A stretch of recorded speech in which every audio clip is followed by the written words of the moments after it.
Today, we discuss running back tiers and strategy. Of course, we're going to talk about the cream of the crop, those hammers that are young studs. We're also going to talk about those guys on the end of your bench who are going to be critical in order for you to have spot starts throughout the rest of your season. Stick around for all that and more.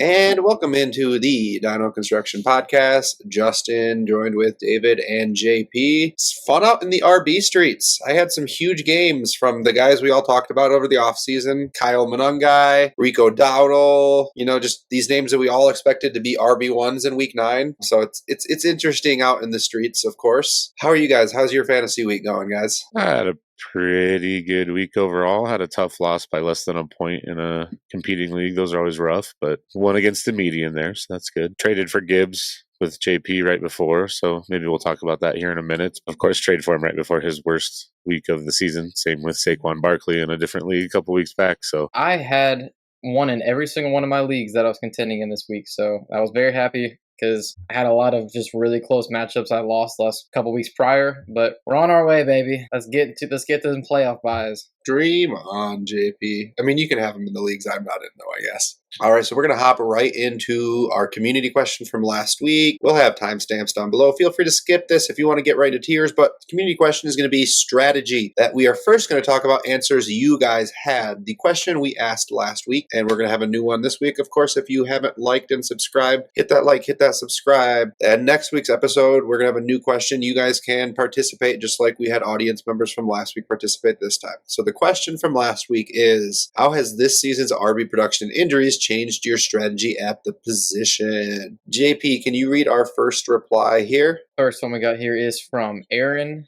He said, first, it's validated the status the elite bell cows like Bijan and Gibbs. Secondly, it's made me much more interested in flexing RBs over mediocre wide receivers who are primarily valuable due to potential. Finally, I think it proves that sending late first and early seconds for running backs like Kyron, Jacobs, CMC, or Williams, or also Dobbins is viable. And I definitely agree. He's hitting on a couple of the things I did on DinoCon, our listener league. I traded for CMC and Josh Jacobs. I traded I believe it was the 110 and the 201 for those two. I mean, a lot of people were scared of CMC. That is the time to buy running backs, is with those rookie picks during rookie season. I think that's the best time to do it. So I definitely agree. I like to have 3 running backs that I feel really good about, have one in the flex. I think it just brings more consistency if you have a running back that gets a lot of volume, especially if they're that's a pass catcher. I think it's really, really important, especially because then if you have a bye week or an injury, just put that third running back into the RB2 spot. So, yeah, we still like our hammers, though. And CMC, I was saying that I think he was worth the risk at his price pretty much all offseason. And it could have gone either way, but it's gone the right way for me so far. Definitely CMC a take. I'll take the L on. I was risk averse there. And David, we have a David replying. So I think you contractually are obligated to read and respond to that one. Whoa. I have a contract? I get paid for this? No, it's more of like an indentured servitude. You have to pay some of the bills. You're right. Yeah. No, I get you. Sure, yeah. David Covington's response. I now care more about immediate production versus the dynasty value of the running back position if I'm looking at all to compete. This season showed me that even with the elite RB class, rookies are hard to trust as a competing team, Shanty, Henderson, Harvey specifically, so I might as well look to hold that value elsewhere and try and bank production and value that could vanish with injury. Yeah, that makes sense to me. That's like I said when we were talking about this before the show. That sounds like something I would say. I hate getting caught with too much youth value at running back. Definitely want them to be producing, but at the same time, some of these young guys. I mean, Bijan and Gibbs. You had talked to me a few years ago. I wouldn't pay near the price that I'd pay now, just out of principle. I definitely get what he's saying. Like, you don't want to overinvest in the youth. You want to make sure your producer's there. And like, if you could have had Egbuka instead of Harvey, a lot of people in drafts made that decision. I think you would have, obviously looking back on that one instance, sure. But I think in the long run, taking the receiver in that case is going to be more profitable. And then for me personally, I'll just add one quick thing that I've noticed. Currently, we have 8 running backs over 18 points per game. And it's halfway through the season, that number's probably going to change, most likely down, but it technically could go up. So just looking at this compared to the last four, we're averaging a little bit over 4 per season in that time frame, so almost double. To me, that just says like maybe in really deep leagues, but really zero RB doesn't work if you're competing anymore, not in Dynasty at least, because there's chances are your opponent's going to have a guy who's putting up normally, high-end RB1 season numbers. So if you don't have that, you're at a disadvantage immediately. Zero RB could still work, but zero RB is just kind of tough. Maybe 12 plus starters you can get away with a couple of weak running backs, but man, I've just noticed on some of my competitive teams with weaker RB1s, I've had to address that. Yeah, I would definitely agree with that point right there. I have noticed hammers seem to have more value at the RB position. That statistic there of those 8 RBs above 18 points, kind of that hammer territory, when often we would see 4 that you're saying. I've felt that way in a lot of teams where I'm usually very happy with a running back room that consists of like a Warren and a Swift and a guy like Monty and a guy like Dowdle and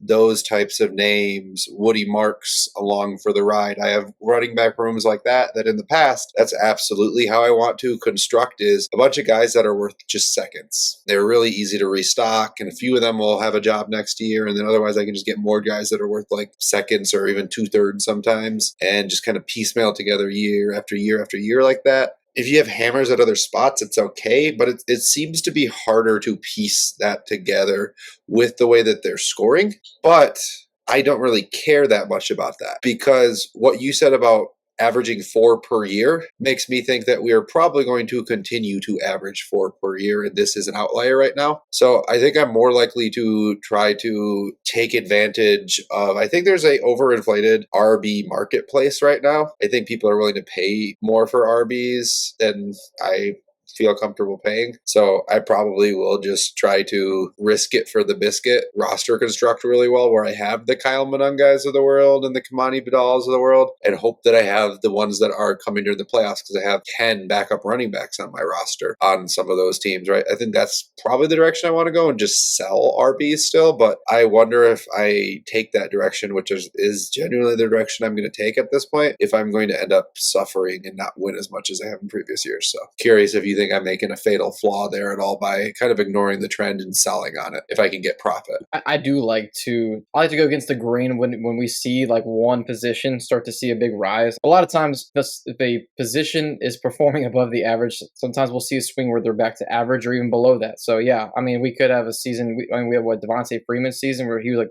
he was the RB1 for the year, and he was not that good. He was pretty good for the Falcons, but it's not like it was an elite season. So I definitely think that's in store, and we've got a lot of older running backs like Saquon and CMC who could kind of age out, but we do have a decent crop still. But no, I don't think it's a bad play, because wide receivers, it's just really, really hard to get those, even the top 10 wide receivers. It's just really only hard to get like the top 2 or 3 running backs. Yeah, I think my only pushback there would be, last year's class at running back was really good. Looks like next year's class could be pretty good, maybe not quite as good, but could introduce a lot more youth into the position again. And we're also seeing offenses start to run the ball a little bit more because defenses are kind of forcing that. So maybe 8's a little high, probably a little high, but maybe we go from like, I think it's at 4.5 right now. Maybe we get up to like 6 on average for the next few years. So I don't know. Always good to sell high when you can. That's never an issue, but I don't know if it is an anomaly more than it's starting a trend. That's fair too. And I think I'm definitely much more likely to value the younger guys. He mentioned Genty as a guy he's a little disappointed in, right? I'm willing to buy Genty, but it's more the top producing guys on the older end of that spectrum that I'm especially, I'd be very happy to liquidate and get a cheap, crusty vet instead of starting CMC, instead of starting Jacobs where I can. If I can get good, like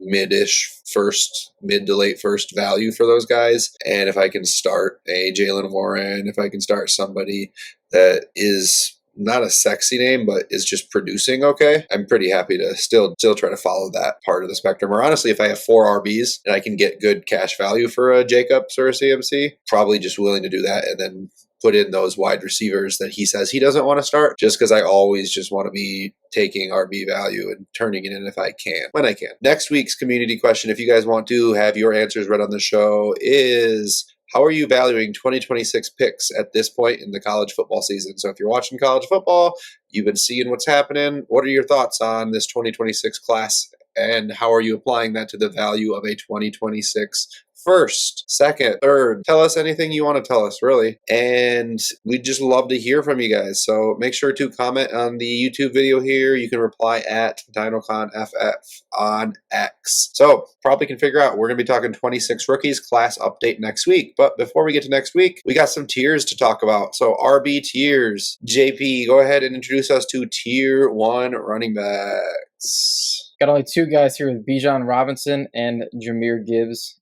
both 23 years old, top 10 picks in their same draft class. And Gibbs, he's come down a little bit. He's RB7 in points per game, but he still has some of those really, really huge games, and I think that's still going to come. And Bijan Robinson, he's just been really, really good as a receiver this year, especially. So in yards per route run, he's got 2.15. That's first in all of the league for the running back position. So he's just an elite wide receiver. And he also has the second most missed tackles force with 37. So this guy is just elite. And this is the kind of the tier that I don't mind investing a lot in at the running back position. I think there's one guy in tier 2 I like a lot too. But yeah, if I'm going to get a hammer, I'm going to get one that's 23 years old, probably 24, with this kind of locked in job security for a long time, in my opinion. No, these are phenomenal players to have on your roster. I don't think anybody has any question about whether we want these guys on our team. David, before we just go to talk cash prices, just curious, how sure are we about not including the young buck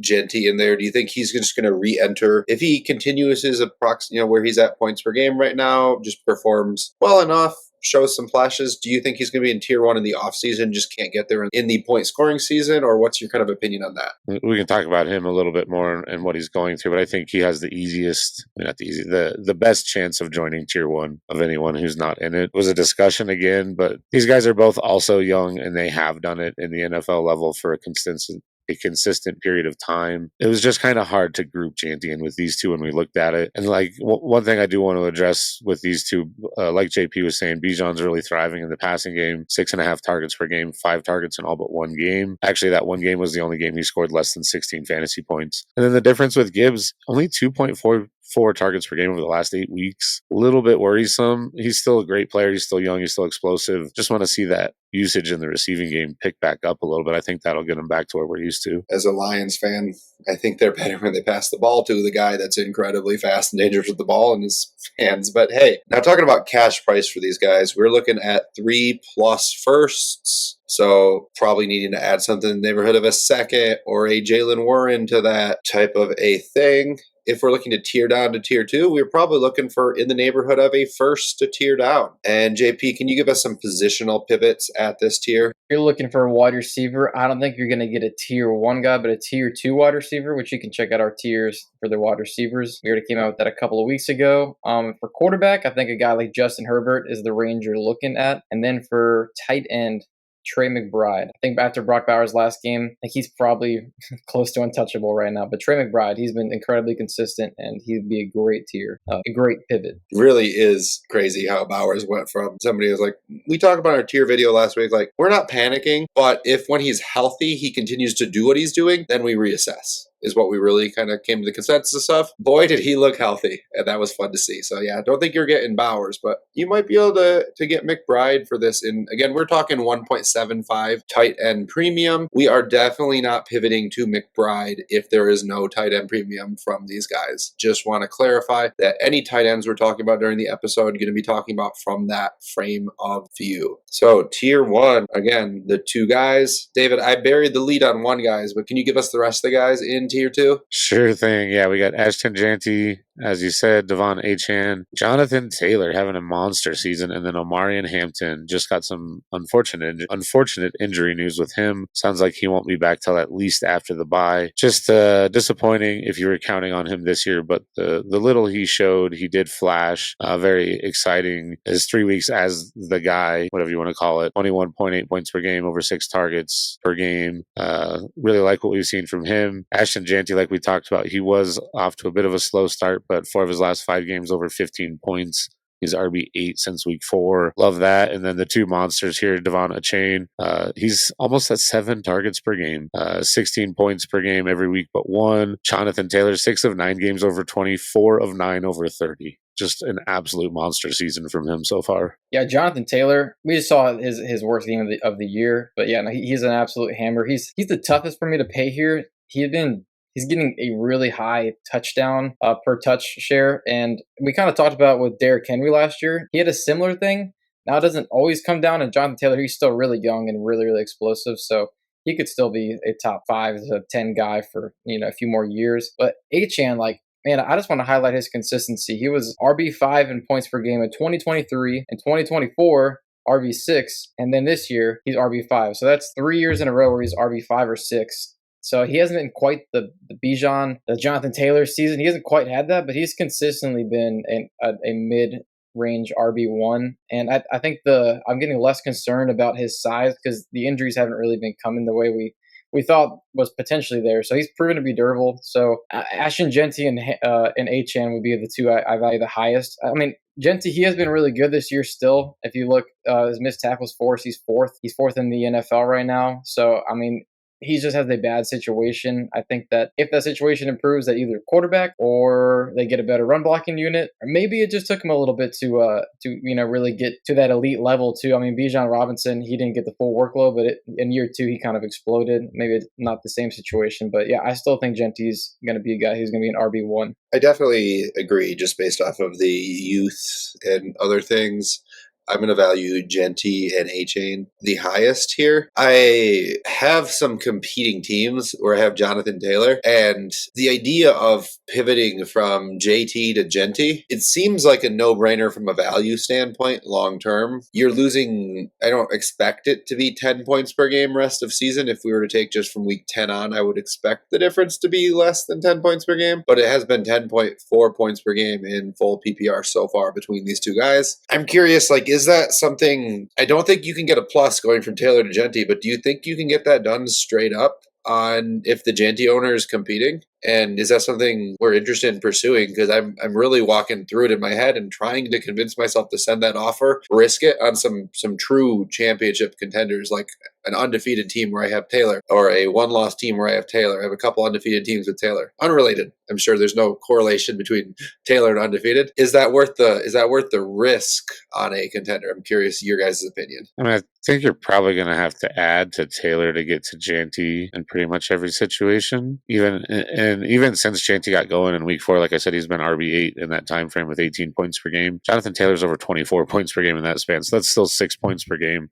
That's worth a few years if you ask me, but man, I believe in Genty long term, and I think he's also a hammer for the rest of the season. I think he's going to have a good second half, probably not quite the second half Jonathan Taylor's set up to have, but still good enough that I definitely can't pay to do it, but yeah, I guess if I could get it done straight up, sure, I would prefer Genty to Taylor, but yeah, I can't add in either direction, I don't think, if I'm competing. Does that make sense? Yeah, I mean, it's really hard because there could be a year or two from now, like about 2 first value and difference. But yeah, I mean, how much is a championship worth too? So I definitely understand why you're on the fence there. But he does have 12 touchdowns, and I do expect some regression, kind of like you alluded to. I don't think the gap will be 10 points per game, but it could even be 4 or 5 points per game if Genty, starts to ramp up a little bit too. So I think that I would do it if you're able to do it straight up, which Keep Trade Cut says you're able to do it straight up, but that's just Keep Trade Cut, so there's no guarantee at all. But if you can do it straight up, I think I would. If I had to add, I might not do that right now. And then JB, can you go ahead and read our cash prices and tier up, tier down while I send out a trade offer unrelated to this conversation? Yeah, absolutely. So we're looking at about 2+ first here. I think we mentioned Genty could be worth 3 if he does fulfill that potential that we were hoping from him. We mentioned a tier up. It is about a first in value, and a tier down to our next tier 3. It's about a first in value as well. And positional pivots, David, what do we got? Yeah, still some fun names here. Still a very fun group. We got Rashee Rice at wide receiver, Bo Nix at quarterback, and Tyler Warren at tight end. 175 premium you might have to add to get to Warren, I guess. I don't know. You might have to add to get to Rice. It all depends on context here, right? So I think you can get all these done straight across in some leagues, though. Yeah, again, that 1.75 tight end premium, critical as well for the Warren. I don't hate any of those pivots if you need those players, if you need those other positions. I do also think I need to personally reevaluate some of these names here, right? Achane, Hampton, Genty. They're running backs, but I do think that they have some longer term security that I struggle to really give them in the valuation. I want to say that these assets, Rice, Nix, Warren, might be a little safer, but with the exception of Jonathan Taylor, I'm not sure that that's the case. So tier 2, bunch of young studs, get healthy Hampton. Tier 3, going to be Bucky Irving, Quinshon Judkins, and James Cook. Guys could be studs. Not sure if Irving or Judkins are healthy right now. James Cook, definitely a hammer. It's an interesting tier. I feel like it's a weird spot with the injuries that we have for Irving. How are you guys we don't have a lot that we know about what's going on with Irving. It's been interesting the way they've handled it. They've been ruling him out a week in advance. Do you guys expect him to just come back and continue being that hammer wide receiver stuff that's happened? Like, is he somebody we should be targeting to buy at this point? Do we expect him to be performing down the stretch? I still do. I mean, last year he was really, really good. His offense, they kind of need some help right now with all the injuries going around. So we know he's a really good wide receiver out of the backfield. So I think he'll still be a top 10 guy. But just from a dynasty perspective, him getting injured when we were a little bit worried about the size, it is a little bit of a concern here. I guess it depends on the price for buying. I do think he should be back soon, but like you said, we don't know a whole lot. He does have a projection this week on Sleeper, so that's nice, I guess. What does that mean? Probably nothing. So, hopefully he's back. I do expect him to hit the ground running when he comes back. I mean, White's looked good, so maybe he gets a little bit more work, but White looked good before Bucky took his job at times. So, like, Bucky's just good. He's 18 points per game right now. You get that back in your lineup. That's game changing. If you've been waiting on that, if you're still surviving while waiting on that, especially Judkins, I have no idea what I think he's supposed to be back this week, but if that shoulder lingers, that's tough for him. He's passed the eye test for sure. I think we can all agree on that. He's not a bad offense. He's only had 15 plus points in 3 out of the 7 games he's played. So there's you just like to see more consistency to feel comfortable paying this price for Judkins. But yeah, if I can get a fair price on Bucky, I'll pay it. Yeah, last thing before we move on, just kind of looking at these guys, right? Keep trade cut, RB9 for Bucky, RB8 in points per game. James Cook, keep trade cut, RB8. James Cook, RB8. RB6 in points per game. And then Judkins, highest ranked on keep trade cut of these guys, RB6, RB23 in points per game. A low end RB2. He's young, only a year younger than Bucky. Probably overvalued based off of like production, but we think he might be the most physically gifted out of these guys. Just he is a freak athlete. Not that Cook isn't athletic. Irving's very twitchy, not the same high-end speed. Is this somebody that we should be maybe looking to capitalize on this valuation based off the actual production we're getting? Or do we think that the youth and the type of quality player that he is kind of warrants the projection of value? Maybe some ADV here, artificial dynasty value. I think Judkins, part of his points per game, it's being suppressed by that injury leaving part of the way through. Did you take that one out, David, in the points per game here? Or no, the points per game is all inclusive. I just use what Sleeper does in our Dynasty listener league. That's fair enough. But he had that game where he left early with that shoulder injury. And then also his very, very first game back, he did not play much. He still looked good, but he only played 27% of snaps week 2 when he came back. So if you take those games out, his points per game looks a heck of a lot better. That's week 3 through 7. Every single game, he's above 13 points per game except for one against Pittsburgh. So I think it would definitely be closer to 15, 16 or so. I think it looked really good, and I don't think it would be the right time to sell him right now.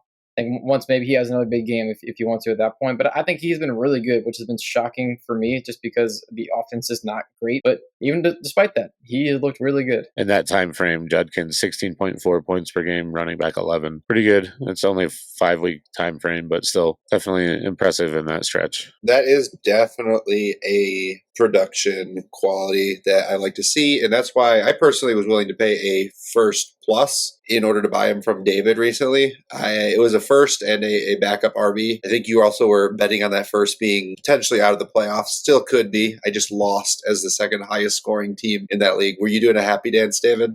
Don't pay that much attention to you. So I'm happy now, though, that I've learned that. Bet you he journaled about it last night, guys.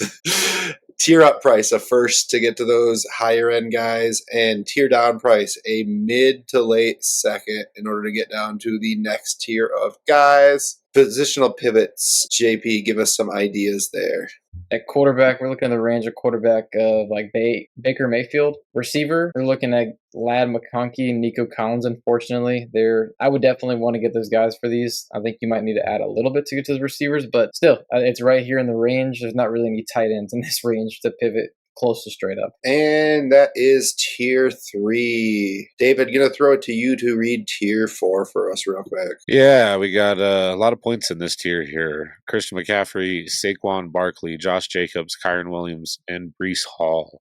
And if you noticed in the last tier 3, the tier up price of first, tier down price was a late second is what we valued it at. I think that's because tier 3 and 4 are almost one tier, like they're very close. It was just the age coupled with the production that we bumped those 3 players up a little bit. But man, you got CMC, Saquon, Josh Jacobs, some absolute studs. Kyron got his extension, even if it's still a little shaky about his security there. Breece Hall is a very good running back, and who knows if he'll ever be able to show it again, but we certainly hope so. I mean, he looked great against the Bengals, but I think Kyle Manung just a guy did as well, so not too much to read into it. So production here, right? RB12, RB18, RB4, RB10, RB1, right? The worst guy being Breece Hall, a guy that I think is a good dynasty value bet to increase eventually if you can get him at a reasonable price, right? It's a tier of guys that you have to pay up because they are all producing right now in season. We got a different range of ages here too, right? We got 24, 25, 27, 28, 29. These 3 older guys here,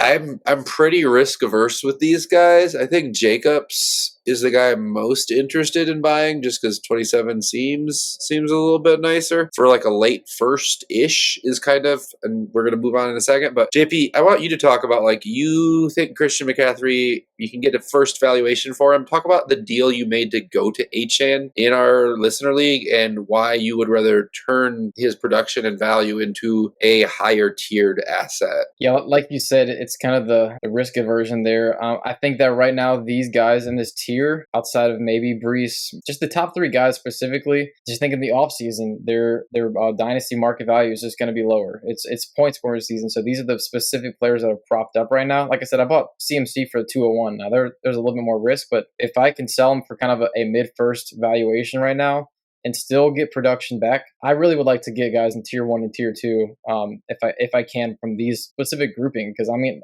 I think that Achane, he might be worth 2 full firsts in 3 months from now than CMC. I don't think it's right there right now, but I just think based on the age and what we know in Dynasty and how fast running backs can just fall off sometimes, I would love to move these guys, but I mean, we talked about like Jonathan Taylor. It's really hard to move that hammer at the same time. He just had a really strong bounce back game too. But I mean, Saquon specifically, he doesn't look as good as last year. If you would have sold high on him, you would be really, really happy right now too, because these older running backs, they don't really sustain that high-end production typically really late in their career. But CMC, he hasn't even been great as a runner. It's been the PPR thing for him, which that is a big part of the game. Yeah, CMC has almost 9 targets a game this year as a running back. Isn't that insane? I think that's crazy. A couple other things I wanted to add. Saquon, he's been 17 plus in 5 of 8 games. So like, I get there's some concern, but he's still producing pretty well. 2 of his worst games this week came right after I traded him too. So again, I apologize a little bit on the bad luck there. A couple of things I wanted to highlight about the young guys here is just some interesting and concerning changes in their usage from last year. Kyron last year only had 1 game under 79% snaps played. This year he's under that mark in 6 of 8 games. So significantly less usage for him. Breece, similar, had 3 games under 65% snaps last year. Hit that mark in 7 of 8 weeks this year. So trending down for the usage for both these guys, a little concerning. Kyron just got his extension, so his situation is probably not changing. Breece, maybe next year we find him on greener pastures somewhere else, hopefully. I think we all believe in Breece's talent, though, right? We all think that he could be a stud. I mean, we just saw him be a stud, He threw for a touchdown last, not that long ago, right? Like, ran for 2 more, I think. Like, definitely is a stud talent. Just hate to see anybody withering away in a situation like that. We'll see what happens. But definitely do want to talk about the price point of these guys. A random first. It's harder to pay that random first for the older guys, just for me, because it just makes me cringe to pay a first for those guys. But to be fair, like JP said, what's the the value of a championship, right? And those are championship players. I'm just going to throw out the same advice I always throw out for CMC type of guys. Any of these vets, like if you're buying them, you're close. So you can probably do it now. The only thing I would say is like if you can wait a week or two just to make sure he's healthy going to the playoffs, that's what I prefer doing. But you might miss out on buying him then. So to be honest, if the CMC owner puts him up for sale, you can't probably say like, hey, hold him 2 more weeks. I want to make sure he doesn't get injured, but I really want to try to avoid buying those veterans, the CMCs, even Jacobs, as he's had injury issues. Saquon just had a groin issue, might re-injure it, re-aggravate it. If I can avoid buying the older guys until closer to the playoffs, I just always prefer to do that. If you need to do it to get into the playoffs, I understand doing it, but also if you need to do something like that to get into the playoffs, are you truly a contender? Like, I moved my random first for Judkins because I prefer to try to move a random first for a young guy, because worst case scenario, I miss the playoffs, I wind up to 105 to 104, something like that. That's probably about fair price for Judkins, honestly, right? Is an early mid first, right? So like I just kind of prefer to do something different than buy them. And then tier up price, mid to late second, tier down price, a random second. So gap between tier 4 and 5, bigger than the gap between 3 and 4 in our books. And JP, can you give us some positional pivots? Coming off his fantastic performance there, Sam Darnold, who the Seahawks might want to extend. Devontae Smith at wide receiver and Sam Laporta at tight end, who thankfully had a bounce back here. Definitely some decent pivots there. Not interested in Laporta. I think that's pretty keep trade cut-y. I think I prefer the RBs to him in most situations, but it's about there. I don't know. Laporta had a good game last week, though. He's such a weird one. Watch our tier video where we kind of hated on him a little bit on tight ends from last week. And moving on to tier 5. Travion Henderson, Javonte Williams, Kenneth Walker, Cam Scatabo, and RJ Harvey. So 3 rookies, all of whom either have not produced consistently well or will not be producing consistently well the rest of the season. RIP. Miss you, Cam. Definitely interesting range of rookie RBs. Travion Henderson, I was listening to the Ballers talk about it earlier yesterday, I think, and it was really funny them saying, like, he came out and he had a decent game. It wasn't good enough to say, let's write him off the rest of the year. It wasn't good enough to say he's going to be a stud. We wanted an answer. We didn't get the answer. And then we look at RJ Harvey. It's been touchdowns, right? The touchdowns compared to the utilization do not follow. Part of that is because he's explosive, right? You love that potentially for the future, but you don't think without a J.K. Dobbins injury, he's going to get the starting job, and he's 24. So next year, he's 25, which is the same age as, crazily enough, what Javonte Williams is right now, right, in the same tier. Kenneth Walker is 25 in the same tier right now. So, like, how much? Yeah, it's a weird tier. It's starting to get gross in the RB streets, and when it's getting to be this gross, and I have any chance of getting a first for any of these guys, even a late first, I'm looking to get out of this tier in most situations. The only exception is Javonte. I want Javonte on competing teams. I did my first trade where I moved a first for Javonte. It wasn't just a first for Javonte. It was a first and a second for Javonte and Travis Etienne. So don't hate it, but I think Javonte, actually, I wouldn't be surprised if they either re-sign him, or I think he's played himself into a job somewhere. He actually looks good at football again. So really, he's a lot of talking there just to say Javonte is my guy in this tier. Everyone else, I'm trying to beg, steal, borrow, and add a little bit to get a first for them. Yeah, I think that's fair. And just one thing I wanted to add on Javonte, 17 plus points in 6 of the 9 games. So he does look pretty healthy. He looks like he's back. I'd be surprised if they don't try to extend him. So I feel very comfortable spending some draft capital on him, especially on competitors, like you said. On the negative side, Kenneth Walker, under 10 PPR points in each of the last 4 and only over 12 and 2. So very concerned about him. He's someone I've been a little bit lower on. I still think he's by far better than Charbonnet. It's just they're using Charbonnet in ways you would hate. Charbonnet's tied for 6th in carries inside the 5 in the NFL this year.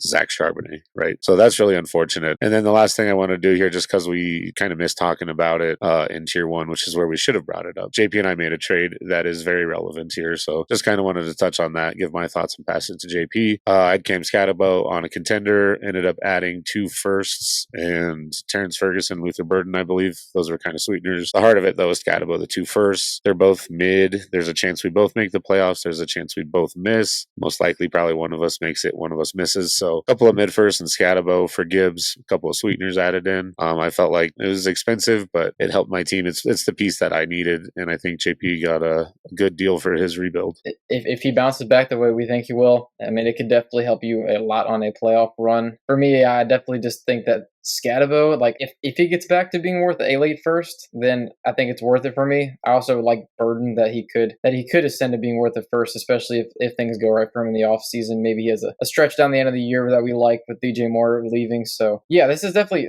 an interesting tier though.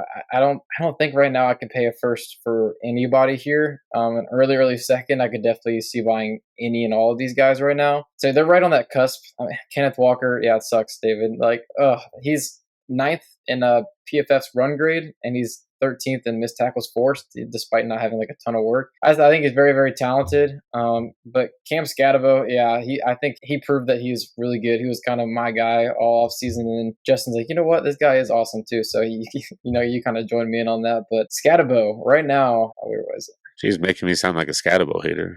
Right now, Scatabo, he's 6th in yards per route run. So good receiver with the groundwork as well. So that's why I really like him a lot. And surprisingly, also, RJ Harvey, he's 8th in yards per route run right now too. So definitely still some life there, but we'll see if he can ever be the lead guy there. Definitely a fun tier to prognosticate about, right? The rookies are fun to hope for. Kenneth Walker, please get a new job somewhere that actually wants to use you well. And again, that price, the cash price is a late first or an early second. I think we all struggle to pay that late first for these guys. I think if I know it's truly late and it's my first, I'm projected to have the buy, I'm probably willing to put it down on Javonte if I have had like some sort of an injury where I need to do that, right? I can't see paying that late first for anyone else in this tier because I just don't think it's going to help me win a championship. But the early second, JP hit on, pretty happy to do that. Again, tier up price, a random first. Tier down is a random second. So if I'm getting a random second to move on from an early second, that's... If you can get to our next tier 6 guys and pick up a second, I would smash that every time. And I think it is going to be possible in some situations. These are some names people are excited about, but you might end up getting that late second to tier down or 1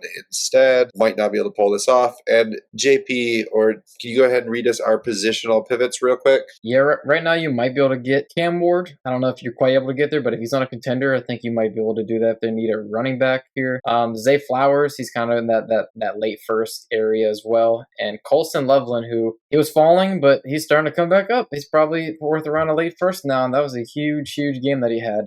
So that was nice to see him bounce back. Yeah, that game was great for the Dynasty shares. I gave him a little bit of new life for sure. And moving on to tier 6, going to be some great players here as well. We have Chase Brown, Derrick Henry, Rico Dowdle. Given the changes that have occurred at quarterback recently for the Bengals and then for the Ravens of just getting Lamar back healthy, a lot more touchdown upside with both of those guys, right? Derrick Henry without Lamar, RB20 in points per game on the season. I'd expect him to be a fringe RB1 the rest of the year. You'll be very happy when he scores a touchdown. When he doesn't score a touchdown, you'll be like, you didn't kill me. You got me 8 to 12 points, probably something like that when he doesn't score a touchdown. But they're going to be winning most of their games, and you want him in a winning game strip. Chase Brown with Flacco, he had, I think it was 14 targets in the last game. I remember seeing that statistic. They can't run the ball, so they're running through the air. That's phenomenal for fantasy. David, do you have him in Dynasty DGens? You bought him as a rebuilder? I did, yeah. Pollard in a mid to late second. I think it was a playoff second. I have to look back.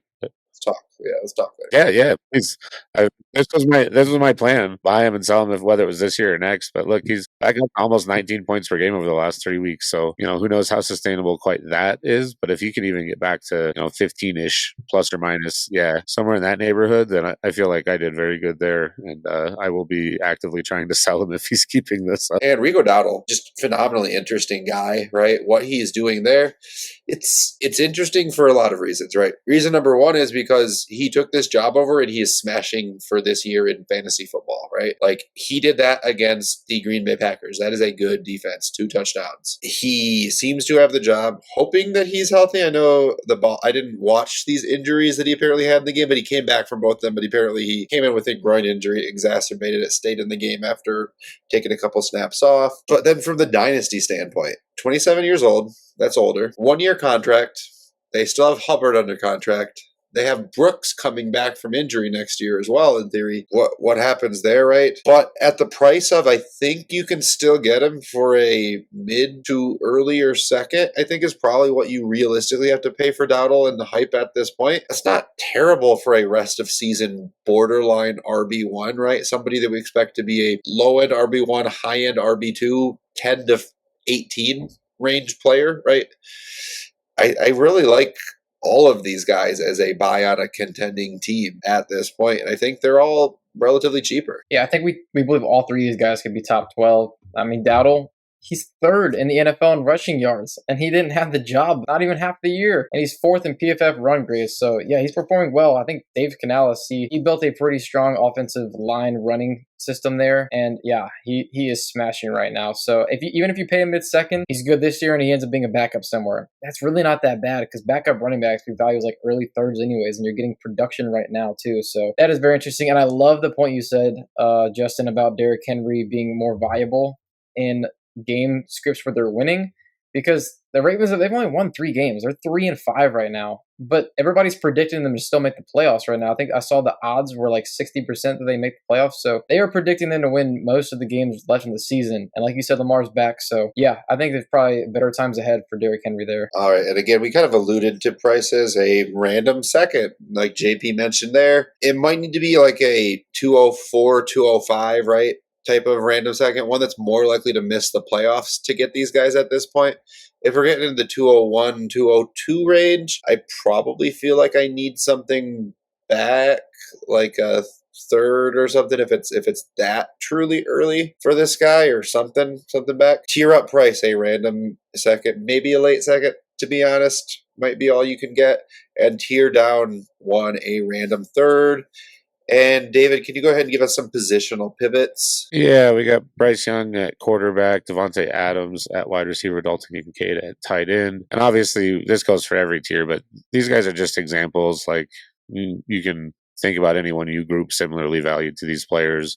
There's several wide receivers that would match. There's several tight ends. That many quarterbacks just because they're scarce. But feel free to positionally pivot to Cortland Sutton or Kyle Pitts instead if you prefer. Maybe not Sutton. I don't know. He's not been great the last few weeks. He's been all right, I guess. But yeah, it's hard to count on anybody in that Broncos offense, to be honest with you. So, with the exception of kind of Knicks, but anyways, I digress. They only score in the fourth quarter sometimes too.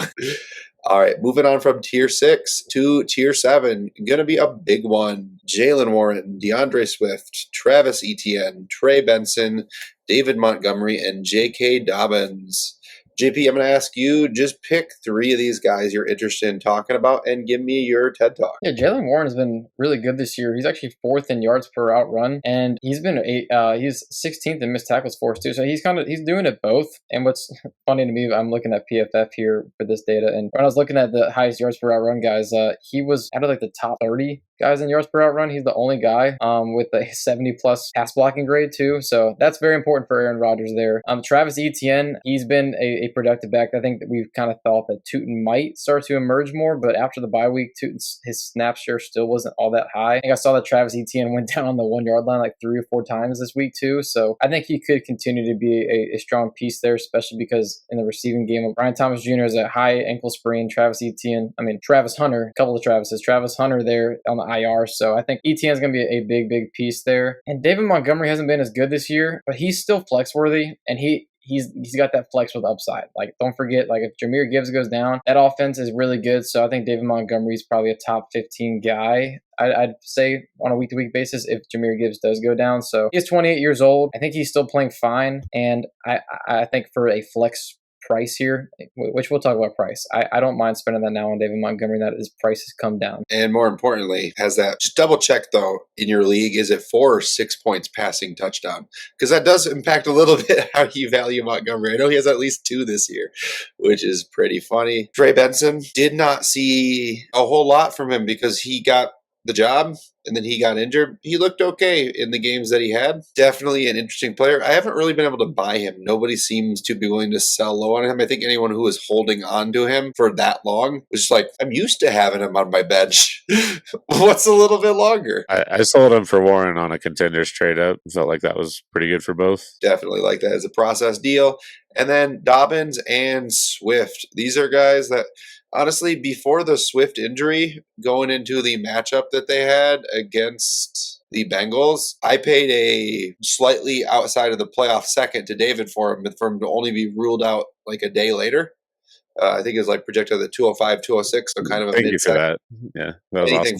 Anything for my fans, David. And then Dobbins, of course, he seems to be healthy and producing, right? They seem to like him there. And I think he'll probably end up getting another job next year, even if it's not with the Broncos. So these are all good guys that I expect to produce this year and probably somewhere next year if they're not on their current team. So this is just something I found really interesting, and the names in this group and the rankings kind of fit in with this tier. So I wanted to bring it up here, especially because JP highlighted Warren's yards per out run. I wish that this graphic had credit on it. I don't know who tweeted it. I'll figure it out and we'll post it in the description. I don't want to miscredit this information. I'm pretty sure I know who it was. I don't want to miscredit the information.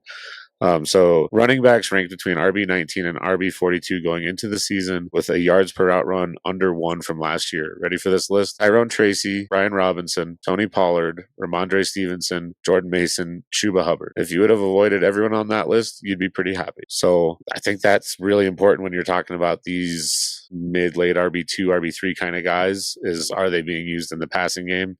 And I just found that very interesting that that's just a list of do not draft players from that range, and you did pretty good. Yeah, that is interesting information there. And David, can you go ahead and share our cash price for this tier here? Yeah, we're talking about a mid to late second. Really, we almost combined tier 6 and 7. It took us a while to decide how to break that up. So random seconds, if you feel strongly about any of these, we're fine with that too. I think pretty much for probably at least the top 3, Warren, Swift, ETN, certainly Warren, I'm comfortable with pretty much any second that's not locked and loaded early.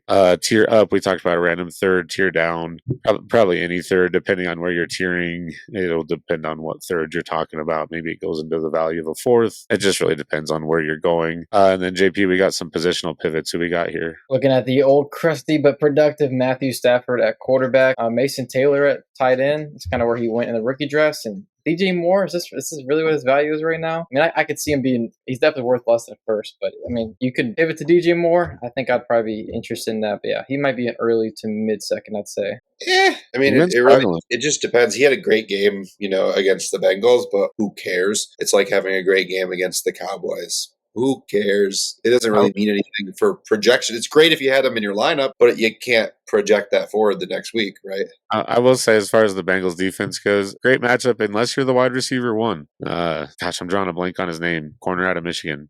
He's playing really well. DJ Turner. He's playing really well. So yeah, I faded Odunze a little bit last week. I was pretty happy, except for the fact that he just had 0 catches because I still started him in a couple lineups. And moving on from tier 7, we're going to go with our honorable mentions. Of course, you might have some additional names you would throw on here, guys. Insert name of any RB who is producing. We're potentially interested in them. We're probably willing to pay a third for any RB that's producing if they are actually starting. Maybe not for Hunt personally, but who are those producers? Even though I buried the lead with one. JP, if you can read those for us. Yeah, Hunt's been the goal line guy there. He's kind of been touchdown or nothing, but he's getting the goal line work, and Pacheco's been out. There's rumors that Brees would go there, but it did not happen. Zach Charbonnet, same thing kind of. He's taking the goal line work away from Kenneth Walker there. And then Vidal, he'd had a poor game, but I mean, Hampton's going to be out until week 12 or 13-ish, so you can get some production out of him in the meantime. Rajay Stevenson, he is kind of been, yeah, he's been sticking around there, making a lot of Travion managers upset, but hey, he has been playing pretty good, and he could definitely flex him if you needed to. And then Kyle Manung, just a guy, coming out against the Bengals here, had a great game, so maybe he can build off of that. I don't know the extent of Swift's injury. If he has to miss any time, then Manungai looks like a pretty good start. And to be honest, looking at the other side of the board here, the stashes, a couple of these names also, honestly, spot start in a pinch too. David, who are some of those starter or stashes? Yeah, running back, the producers and stashes for honorable mention are a lot more. There's a lot more overlap than at the other positions. You could have mixed these names up. You could have thrown in probably 10 new names and it would have been just fine. That's kind of why we like any RB on a 53 as a strategy. Some of the stashes we wanted to highlight, though. Tyjae Spears looking pretty good over there. 10.4 points per game over the last 4 weeks. Woody Marks looking all right. Bashal Tootin, obviously, a guy with a ton of upside. Everybody's really high on if he ever gets a shot. Corey Krosky Merritt, we have in this section. I think some people might have him a little higher. I think people are starting to finally fade him again, though. He's just not been producing. And then Brashard Smith, just kind of an interesting late round kind of guy. If he doesn't do anything with Pacheco out, maybe we take him off of a highlighted stash kind of player, but this would be the time for him to start showing that he's maybe part of that offense. Yeah, definitely would love to see a few of those guys take a step forward and Mark's actually doing anything as far as rushing efficiency would be cool to see, but maybe just get him some more passing work. And then, of course, if Smith could do something with Pacheco out, actually take a bigger role, that'd be very cool to see. So always love these RBs. Again, also, really quick, just to mention a few other stashes, every other running back on any good offense, any RB2 or 3 on a bad offense,